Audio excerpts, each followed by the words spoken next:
अगर दिल से चाहा होता ना तो यूं मेरी जिंदगी बर्बाद ना कर देता। आपकी वजह से शिफा नाश्ता छोड़कर चली गई। तुम्हें इतना बुरा लग रहा है तो तुम भी चले जाओ उसके साथ। अगर आपने मेरी बीवी से मिसबिहेव किया ना तो आपका सामान निकाल कर बाहर फेंक दूंगा। शाहजेब सुल्तान की मोहब्बत हो, धोखे से मारोगी तो सोचूंगा। ड्रामा सीरियल तपश की नेक्स्ट एपिसोड में देखेंगे कि शाहज़र शिफा से शादी कर लेता है और इसमें कामयाब हो जाता है।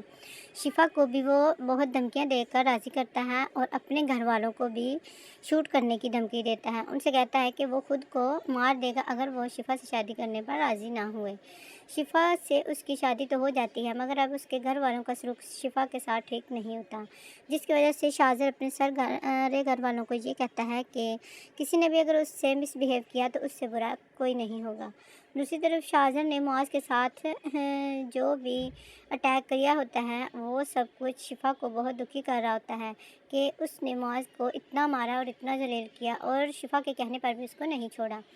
वो उसको धमकी देता है कि अगर शिफा ने उससे हमदर्दी की तो वो उसको जान से मार देगा और उसको गोली मार देगा, जिसकी वजह से शिफा फिर उसका नाम नहीं लेती और उसकी कोई भी हमदर्दी उसके काबिल नहीं रहती, क्योंकि वो उसके बात सुनना ही नहीं चाहता।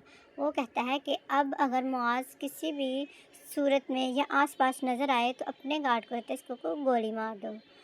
दूसरी तरफ नरमीन जो है और उसकी माँ वो अभी भी शिफा को ही कसूरवार समझते हैं, मगर मुआज़ को समझ आ चुकी होती है कि शिफा हमको जो कुछ भी कहती रही थी वो सब कुछ सच था, मगर हमने शिफा की बात पर यकीन नहीं किया और शिफा को गलत समझते रहे। शिफा हर वक्त उनको बताती थी कि मुआज़ का दोस्त है मगर वो एक अच्छा इंसान नहीं है, मगर वो उसके दोस्त होने के नाते उस पर यकीन करता था और शिफा पर नहीं।